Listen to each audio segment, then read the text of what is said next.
Raymond was sang with me throughout the choir. We grew up together, and Raymond's like now like 7 foot tall and like he's a totally beautiful looking man. But he couldn't really sing very well at the time, and I thought I could sing much better than him. But he would always get my fucking roles, because he was so good looking, Yeah, and at that point I kind of was like, yeah, but fuck, I can't be doing this anymore. I can't be like working for anybody else. I don't think. That was musician Andrew St. James. I'm Jeff, and this is Storied San Francisco. In this episode, Andrew shares the story of how his birth mother brought him to San Francisco to be adopted. He tells us about his San Francisco family, Mom Carol and Dad Nathan, and their respective moves to the city. Andrew grew up mostly in the Sunset, going to private schools. His experiences at Urban High School played a formative role in the adult he eventually became, and not in the way you might think. Here's Andrew. So let me begin here. So I was adopted and was my birth mother had chosen that she wanted to drop me off in San Francisco. She lived in Chicago. She was her and my birth father were tour caterers for the Rolling Stones. Okay. And that's where you got it. I don't know. But she was married and she wasn't, and I guess they had some sort of thing going on, and she got pregnant and wanted to have me and adopt me, and which I appreciate. So it goes. But anywho, she wanted to drop me off in Northern California for whatever reason, and she through kind of an adoption program agency, met a couple different families here and met my parents who raised me, Nathan and Carol. And they, successfully adopted me. So that was positive. Nathan is from New York City, and Carol is from Los Angeles. Do you know what brought them out here? Because I feel like because they raised you, there's going to be some parental influence. So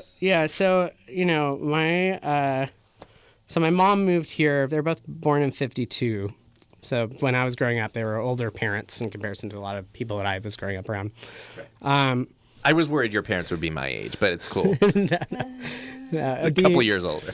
Yeah, so Carol moved here in 1971. She had been married at 19 in Los Angeles, kind of living the hippie life world. And then they, I think her husband at the time worked for NASA or something. And they moved up to the Bay Area for his job. But my mom in the early 70s became one of the first, like Gap became a thing. So yes. She was a manager of a Gap store in downtown. Oh, wow. And then from that, she started doing, she worked for what now is, I guess, Live 105 or Alt 105. Stopped being Live 105. That's right. Right? Now it's Dave or something. Now it's just some weird thing. Yeah, right. No one knows. Corporate consolidation. Just turn it off. But in 5 years we'll be like, it's the best radio station ever. You're like, man, we're back to radio now, dude. That's all we're listening to now, dude. That's it. My mom started buying advertisement for what I think was KMEL at the time. Okay. In the mid 70s. So she worked the Last Waltz and shit. Oh, did all sorts of shit. wow. So she was pretty hip. I'm not sure if she would say that. She's yeah. Because that's back when the Gap had the round letter logo. The Gap was cool. Oh, for sure. No, absolutely. I think it's kind of hard to say, especially before it left the city, before they started. But I even I grew up in Texas, and I remember the Gap store in the early 80s at the mall was fucking. I was like, this place is rad. Anyway, it's that's way before my couple generations, my 2007 consciousness beginning. My mom was involved in all sorts of stuff for a long time, and that predated me, and I think it predated my dad too. Okay. And so my father was born in Brooklyn, parents Holocaust survivors. And he was married in New York, and then that didn't work out very well, and so he rode a motorcycle over to So many of to those San stories. Francisco. There are so yeah. not and, to like discount how amazing that. In fact, that's the insane. opposite. That's totally insane. Dude was like 30 something maybe, and was like, "Yeah, fuck it, I'm gonna go." I love it. And he moved to San Francisco, and I guess it was 70, he first came, and then he came in 1980, and he had been working at Bellevue as like a hospital person, so he worked in like hospital administration in New York. And then he was like, fuck that, I'm kind of done with that. And he and his buddies, including some very funny characters who've ended up doing all sorts of shit, started a movie rental company called Captain Video. Okay. So Captain Video was, I believe, as far as I'm told, was like one of the first like movie rental places when VHS and shit was like starting to become more available to people. When it beat out Beta. Right. Yes. So You've heard I of don't that? know. I have no fucking okay. clue what you're talking about. Do you remember Blu-ray versus whatever the other one was? I remember the Blu-ray. It was like that, where it was like some people had Beta, some people had, you know what I'm talking about, VHS, and then it was like now Beta. Now like the nerds on the hill have that. Right. No, sure. Because no one sells it anymore. So Captain Video was like Captain Video was one of those things. It's funny you say that because it's like apparently when they first started, the only people who had like systems to play the shit were like either entertainers or like people who were promoting stuff. Like there's like Bill Graham and like Santana and shit. And all these people would like come in, and the only things they had in the beginning were like Bruce Lee movies and old like Etta James like shit, essentially from New York 50s, rad 40s or whatever, like crazy old tapes. And there'd be all these music heads who were wealthy enough to like have all the systems at the time going in and dealing with that sort of thing. So I think he properly moved here in 80, and he met my mom because he was trying to buy radio advertisement from her for the store. And then do you know where the store was located? The first store was on Scott and Lombard Street, which is now like a shoe biz or something. But Scott and Lombard. And through that, there was like, the only, again, part of the people that would come in were comedians also, because they had all the Lenny Bruce tapes as well, I believe. And so, Slayton and Robin Williams and Kevin Pollak and all those people were kind of in the scene of party that was happening in 1980 at the fucking Nathan's shop. Yeah. Wow. So I guess that, and so he called up the radio station. Like, how did that? To buy advertisement. Yeah. How did that? I assume as far as I understand, is that I think that you had to go in for a meeting at that point. I I don't really know, but I think that that's what happened. Because I think that's the only way he probably would have become so. One of the other or both of them was like, "Hello." He was. She was not down. Okay. She was not very down. But it somehow ended up happening eventually. Okay, so they got together around 80 or so? 80, 81, 82. And then some years went by. Where did they live? Well, they moved. They were living in. My mom at the time, I think, was living in across the bridge. Dogpatch? No, across the bridge in Sausalito. There you go. Oh, that. Yeah. Sorry, I turned around. Mystery Land. And my dad was living in the Marina District, and then they moved in together in the Marina, and then shortly after they moved to, they're renting there, and then they moved and bought a condo in Potrero Hill. Okay. When that was starting to be like a place where people were buying, I guess. Right. Early gentrification. And and then from there they kind of lived a handful of places. I believe they lived in Noe Valley, and when I was born, they lived in Glen Park. That's where you came. Yes. To Glen Park. And then I grew up in the Sunset District. Okay, so do you have memories of Glen Park at all? I have some, yeah. Let's hear about it. I like Glen Park. Yeah, I remember going to the park itself as a child. Yeah. I also remember my parents lived on Laidley Street, and so Laidley Street, they're on the northwest side, so it was like kind of on the upper side of the hill. And there's a big, very steep staircase down to the street, and from there you could see St. Mary's Park.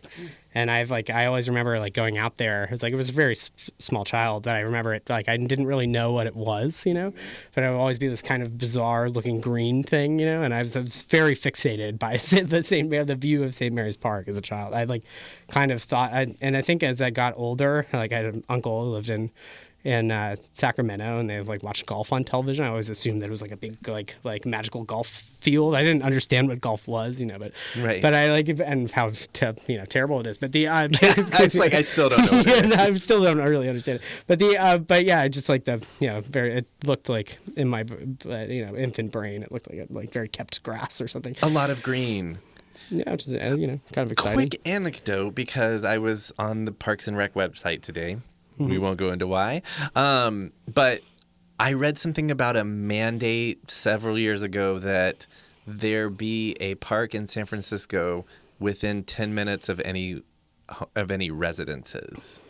Like 10 minutes of walking distance. And I thought about it and I was like, probably. Yeah. Anyway. I'm sure I feel like I could maybe find a way to make that not true. But I love that they're Yeah. trying. I love that that's a goal. That's Okay. Or is that a goal or is that a claim? Is the question. I'll have to go back and parse the language real fast. It's like, wait, No, that's actually probably true, likely. If it's a goal, it's a really admirable goal. Yeah, no, for real. And that forms one of your earliest memories? Earliest memories, yeah. That I also, yeah. And not a golf course, by the way. No, it's definitely not a golf course. Thank you, San Francisco. It's not a golf course. If you haven't been to St. Mary's Park, it's a beautiful park. A lot of people don't go to the south side of town, Right. which is a hilarious thing in my opinion, considering it's warmer and it's like nicer generally. But also at this point reminds me more of the place in which I grew up in. Right. But which it's a whole other conversation. But yeah, it's a beautiful park. So then you said the family, and was it just you and your parents? Were there siblings? It was just me and my parents. My parents had they had a daughter who passed away before I was born, and it pushed them to adopt me. Right, so right. I was raised an only child. Okay. Which was it was good, I think. It's all you know. It's all I know. Yeah, Yeah. really. Yeah, I have my birth mother has a son who's my half brother, and my father had a son who's my half brother as well. Okay. Who I met later on, but I was not raised with said siblings. Okay, so the three of you moved to the Sunset. Do you want to talk about those days? Those days. Are you was this like your starting school ages or? Yeah, kind of. Yeah, it was right around that period of time. My parents, they had enough money to send me to kind of hippie school. I guess as opposed to going into public school. Okay, which one? San Francisco school. Okay, I don't Which know. is in the Excelsior district. But at the time, it was basically it felt like I think looking back on it, it was like a commune. I have like farm animals and Montessori stuff and pleasantries and stuff and. I don't really remember too much about the whole thing, but I do remember that everywhere else I went in town, even as I got older, like the thought that I went to this place was a very strange thing for people. They're like, really? You went to this that place? I'm like, yeah, that was a joint. But it was there was some decency, there's some decency to it that I think that has been lost over time in town. It's weird because I feel like a lot of the teachers there they're pretty old, come 2000 even, it's like kind of the end of what I saw there. I think was maybe like the end of like some level of like hippiedom that it's not like around anymore. Yeah, out of like something 10 years changed. ago. Yeah, it was like there was still a little bit like it was very like first generation, go back to the land, but then we're gonna come back to town and to the city and have a like like a hippie school, right? And they didn't teach any American history. They only taught African and Mexican history. That was it. Awesome. That was pretty cool. Way ahead of their times. There was a lot of kids there that were that were admitted for there was no payment from their families who were undocumented, and there was a lot of decency and care that was given to them. I think at the time, at least as I remember it. Which is probably definitely the right thing to have done. But yeah, I don't know where that went. I think at a point. Is the school still around? It's still around, yeah. Okay. But like most places, I think in town that were educational, private educational institutions, I think that's become more and more catered to the families that live here today, as opposed to the people in 1995 or whatever. Yes. Yeah, so there, I'd assume, as far as I mean, even by the time I left, I graduated middle school in 2008. Mm-hmm. 2009? 2009. Oh, I'm Was sorry. Was it like a K through 8 school? K through 8, yeah. Okay. And what about, did you have friends? What kind of things did y'all do in or out of school? Like, what was life like? What was life like? Growing up in San Francisco. Up until 8th grade. Well, there was for me, I was always involved with, I was put into choirs when I was a kid. So I sang. And how young do you think? 4 years old, I joined the choir. Okay. And I was very serious about the choir. And I continued with the choir, and I ended up having through the choir being like, put into the opera and dealing with that sort of stuff, which was not dealing with it, but like being a part of it, which was a great privilege. Where was the choir? The San Francisco Boys Choir. Okay, you started with boys choir, and yeah. Is there like a pipeline for some yes. of y'all to be like, now you can join the San Francisco Opera? There was a system there was like several different levels of choir, and then there was like the highest choir was like singing in the pit with the ballet. Ooh. And doing like tours around like internationally and stuff and nationally, and also singing in the like people were taken out of there to do like children's roles in TVs and opera. Movies and no, the opera. In the opera. Got it. So the gentleman who was running the opera was the head of the choir, I believe, for the opera. Okay. The person who's running the boys choir as well. Yeah. But yeah, it was amazing. I was really, really into it, mostly just because I felt like I always liked music, I think, intrinsically. And so I was always really hyped to be a part of that, even though it was like I always just, I saw the Beatles movie when I was like 4 years old or whatever, and I wanted to... Which one? Help or something, okay. one of them, Yeah. And I just wanted to be that, but the choir worked okay, even though we were singing like requiems and stuff. Right. I was gonna actually ask, was there a lot of music at home from your parents? Like, were you feel like you're kind of there's always music? Yeah, I think that my dad in particular was always a really big music fan, and still is. My mom as well, but I think that my dad in particular was really stoked on music, and also when he saw that I was excited about it, he was like really down. He and his buddies, when he was in college in New York, his friends ran the kind of entertainment commission or whatever, where they would get acts from the Fillmore East to come and play at their college at Stony Brook. That's where he went to school. Cool. And he started the ambulance corps to get the overdoses to the hospital, because at the time during the Vietnam War, they wouldn't send fire trucks into campus colleges because they were like, yeah, fuck it, we're not gonna get burned down anymore. Right.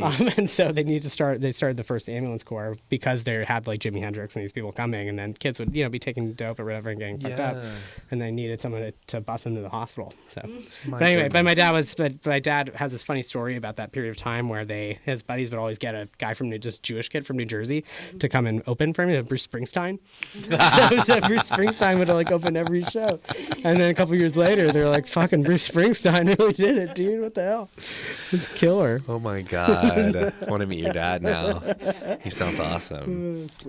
Was he a musician as well, or just? No, my birth father was apparently, but my father, no, he played the clarinet, I think. In the the klezmer band or something. He was 13 for the bar mitzvah. Sorry, I'm still stuck on Bruce Springsteen. Okay, so sorry, I detoured us from all that stuff, and so like up until you're 13, 14 or so, you were doing stuff with the opera, the ballet. I was singing the choir until I was about 12 or 13. Okay. Yeah, and that was like most of my time out of school was like doing that.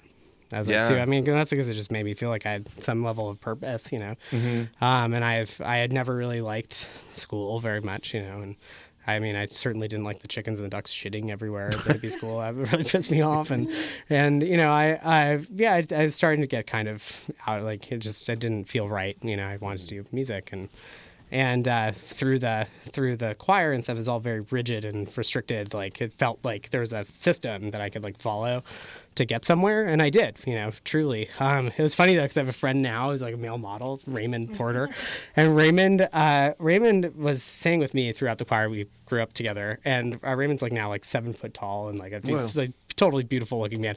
But he couldn't really sing very well at the time, and I thought I could sing much better than him. But he would always get my fucking roles, you know, because he was so good looking, you know. Yeah, and at that point I kind of was like, I'm fucked, you know. I can't be doing this anymore. I can't be like, you know, working for anybody else. I don't think. And all that talent wasted. Oh man, you know, against good looks, against the beautiful looks of beautiful Raymond. Yeah, I mean, but yeah, no, that wasn't necessarily very formative. But I definitely I'm hoping not. Definitely informed me later on. You know, I kind of think that at that point, it's like I wanted to play rock and roll music, and took some money that I made and I bought an organ, a small organ. What age? I was 12. Okay. Yeah, and I bought an organ, and then I started playing organ. And I wanted teach yourself. I was taking piano lessons kind of from this old dude who like didn't teach me too much, but he would like tell me what he would like give me scores and shit, you know, like, or not scores, no, fucking like chord charts for like Beatles songs, you know. And so I just go and like play and sing them, and his weird relaxed version of education for me was actually great. I think it kind of taught me how to write songs because I didn't really like it's not like I had someone telling me how to play really. Right. Yeah, so I started writing tracks around then. On your own organ. In your room, piano. at home kind of thing? Yeah, my house. Yeah. And I'm sorry if I'm jumping ahead, but like when did playing with other people even enter the picture? It was like around the same time. I had a high school? No, middle school. Middle school. I had a friend whose family was like a little more wealthy than mine was, and he had his family had like a great like, you know, his dad I guess was a music. I played guitar or something. They had all these like guitars everywhere and had like a guitar amplifier, which to me was like fucking insane. You know, I was like, dude, rockstar. And there's like electric guitar. Like I didn't own a guitar at this point. You know, I was like, what is that? You know, like a keyboard is enough, you know. But yeah, they had this whole setup and a PA system and all the shit that you're singing here right now. But you know, I was just bought a drum set, and so I was like, man, like I gotta hook up with this guy, dude. Like we gotta fucking hang out, you know. And we became buddies and started playing together. And he was never, I don't think he was ever really that as interested in it as I was. Like a bored rich kid. Yeah, I mean, I don't want to like talk all shit on him, but yeah, I mean, like there was like a little bit of like it just felt like I was stoked, and he just kind of was doing it because he could, you know. And I just was like, man, like all my weird envy was in like man, if I had that, motherfucker, you know what I would be doing right now? Like I'd be fucking using it like every day, you know. Right. Like, please, like let me in. And so we started a joint, and we had two friends that were also in the little band, and we bullshitted a teacher, like a substitute teacher of ours. This guy named Peter Granquist, who was a drummer in a band called Guy Fawkes, which actually was like a real band. But we bullshitted Peter into recording us, and we recorded like a little like EP like live. When we were 13 years old, and I believe stoned. Good. It's somewhere. I don't know where it is. Like on CD or? It's definitely I think we had a MySpace page at that period of time, and it was I think it was right before the demise of MySpace. We were very late developmentally to MySpace, but you were 13. Yeah. Although anyway, this is like 2008. You know. Like, Facebook thing was starting, but yeah, I don't know. Did y'all have a name for your thing? It was called. We had like several working titles. We had Little Big Man. I was really small, and Jonah, my buddy, was very tall. Okay. And we liked the Dustin Hoffman film, which is now extremely problematic, maybe. But yeah. But also you pairing up maybe more successfully with a taller dude. Dude, I mean, I learned this, you know. Keeps happening. I learned, yeah. I learned it, yeah. This time it worked out a little better, though. No, maybe, yeah. But, yeah, no, not really. What, were y'all writing your own music or doing covers? I was writing most of the songs. Okay, shit. I wrote them all. So some adults might have been like, hey, we might have a prodigy on our hands or some, like, they might have been like, Well, no. These kids are 12, or were they just like, oh, it's cute? No, I think they were like, these guys are smoking pot and we got a problem, you know. Like, I think they were just like, I think that was it. But they Most of recorded it. you. Well, to no. humor you, Peter Gringus must have been in his mid-20s, and he was like, our parents were like in their 40s. My parents were like in their 50s, you know. Like, right. I don't think anyone in the educational realm was very excited about it. But yeah, no, I was able to bullshit. Yeah, Peter seemed really stoked. He was like, this is good. It's cool to see kids who are stoked about music, you know. The same way I feel now if I like, I mean, you know, there's been a couple times where I've seen like kids who are like 14, 15 years old, like doing shit. And I'm like, dude, like, fuck yeah, dude, like awesome. You know, like keep like, foster like, that shit. Please, like, you know, it's a real deal. And that's another earmark for the Fast Times Present stuff. But yeah, there was like there's certain people who cared, which were like generally the people we bullshitted. And then there were all the people in our real lives at the period of time that were like, don't do that, please. Right. Was that how kind of your parents were, you think? Or? Yeah, I think my mom never really wanted me. My mom wanted me to be an actor at a point because I was starting to act a little bit, and that seemed more clean to her or something. Okay. And I was apparently quite good at it. I don't really remember if I was good or not, but I was told I potentially could have like gone into that, and I think that she was always wanting me to do that as opposed to as like the better of two evils. I think I know which one you like more, but did you like acting at all? I did. I just my folks were both working like a lot when I was growing up, and so I never, when I was doing a lot of the stuff I was doing, they weren't like around, and I was around. And acting, there was like a lot of stage parenting going on, and my parents were like stoked and supportive, but you know they never were like involved like in being like fucking crazy, you know. And when I saw that shit, I just helicoptering. I was like, I'm fucking good off that. Like Yeah. I even though I'm 13, 12 years old, I was like, dude, I can't fucking hang with that shit. Yeah. You know, and to this day, like, you know, I have a couple friends who like, you know, their partners are actors or actresses, and yeah, sometimes going out, it's like, bro, like this is a lot for me. I'm not sure if I can hang as long as I would like to, you know. So music. Yeah, music seemed to be a little more egotistical, but like less dramatic. You know? I can see. Yeah. Okay. I can handle. So high school. Yeah. Tell us about it. High school. So I got into the urban school of San Francisco, private school, and yeah, Can you explain to folks who might not know what is like? Does the urban school have a philosophy, like, or is it just another? Yeah, what is it? So, I mean, private schools in San Francisco derive from, in the mid-1960s, they started busing. The public school system started busing. And so black kids from Hunters Point, Bayview, you know, south side of town, started to be able to get into public schools that were on the north side of town that were traditionally more white. And they had always been segregated by neighborhoods, but you know, there was, you know, then the hope for busing was that segregation would end and equal opportunity would happen. And suddenly, all these private schools pop up out of nowhere. Yeah. Because, you know, rich white people don't want to segregate, obviously, which is still a problem to this day. But anyway, so that's really the beginning of like university, high school, and urban, and like I guess Drew School was like some sort of like a different kind of philosophy before that. I think it was for like kids that had mental issues like depression and stuff. I don't really know completely, but I think it basically comes from the same thing. Although they would claim it was around longer. Same with like Lick Bulmerding. Anyway, but it's basically segregation. And urban was the version of that where it was like it was like supposed to be the hippie version of it. Okay. Where essentially there was like, it was not in the early days, as they would say, there were like no grades for a long time. It's all like, you know, mushroom trips and kind of like communal classrooms and whatever. But foraging trips? Yeah, there's that. No. Like taking mushrooms with your teachers and shit. Yeah. Like, that's what we're talking about. Yeah, apparently. All sorts Sorry, of I needed clarification there. When I was growing up, I had friends that like his parents went to urban in that period of time, and some of the stories were pretty outrageous. We're talking 70s? Late 60s, early 70s. Late 60s? Yeah. Okay. And there are certainly some teachers there that had been there. I want to go to that period of school. time. Sorry.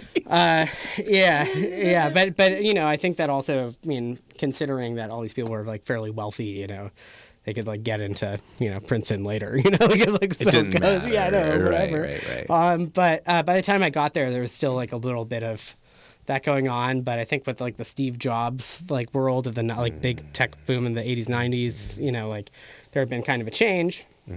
And so there was like computers at the school, and it was kind of a mixture of the hippie background and the computer thing, but that was all like bullshit, you know, like complete bullshit.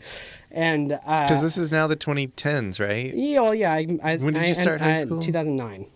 Okay. And yeah, I think by the time I got there, it was all kind of like a gaze. Although that sort of stuff was, you know, was definitely still being kind of talked about. But in the reality of the school itself, it was not. It was not very cool. Like, it just wasn't very cool. And I came from, I had friends that were much less fortunate than I were, that were at that school, that were kind of shuffled out really fast. I was kind of in the medium of like, there was like extremely wealthy families that had their children go to that school.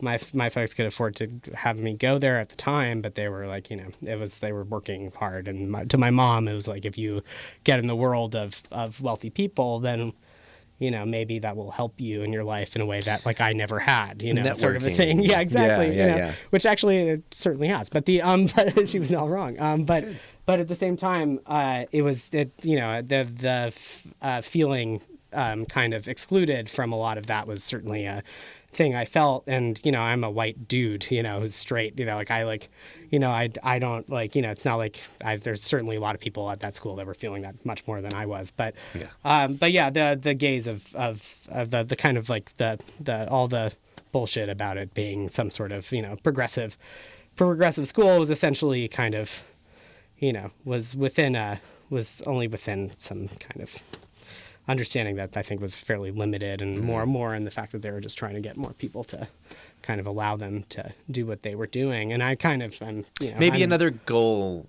more than a claim. I mean, I think maybe there was some of that, but I think from some certain people that were teaching there, like they were like, oh, if I can maybe get teach a rational version of American history to this person who's like going to inherit $100 million or more than that, right. You know, then maybe I'll be able to like create some change in the world. And that's very noble, I'd say. Oh, yeah, but I think as an institution, I think it's a fucked up institution. Yeah. You know, which was an education of itself for me, you know. Okay, and I think that San Francisco is an amazing place to have grown up in, mostly because it's so easy to be between, if you're positioned right, it's very easy to be between different experiences of life within, like, you know, a phone call or like 2 blocks or a you know, like ride, I mean, you know, it's incredible how small this place is and how different people's experiences are here. And I think that in that way, me going to private school was like and for high school in this particular place was kind of a mind fuck, you know. And I think that in a way that is very formative to me, and I think has made me not believe in a lot of things, to be honest with you. Okay. But at the same time, it's been like outside of the education side of it was not very helpful, but the experience of it, I think, has been very formative for me.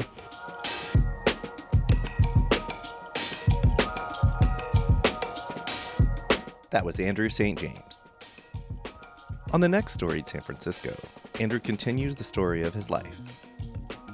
Part 2 drops Thursday wherever you listen to podcasts. Music for the podcast was produced, performed, and curated by Otis McDonald. Original photography is by Michelle Kilfeather. Aaron Lim of Bitch Talk Podcast is our contributing producer. And the show is produced and hosted by me, Jeff Hunt. Now in our 4th season, we have more than 160 episodes available on our website, storiedsf.com, or wherever you listen to podcasts. If you can, please rate and review our show so we can reach even more folks. We love email. Drop us a line at storiedsf@gmail.com. Thanks for listening. Stay strong, stay healthy, keep dreaming, and we'll see you next time on Storied San Francisco.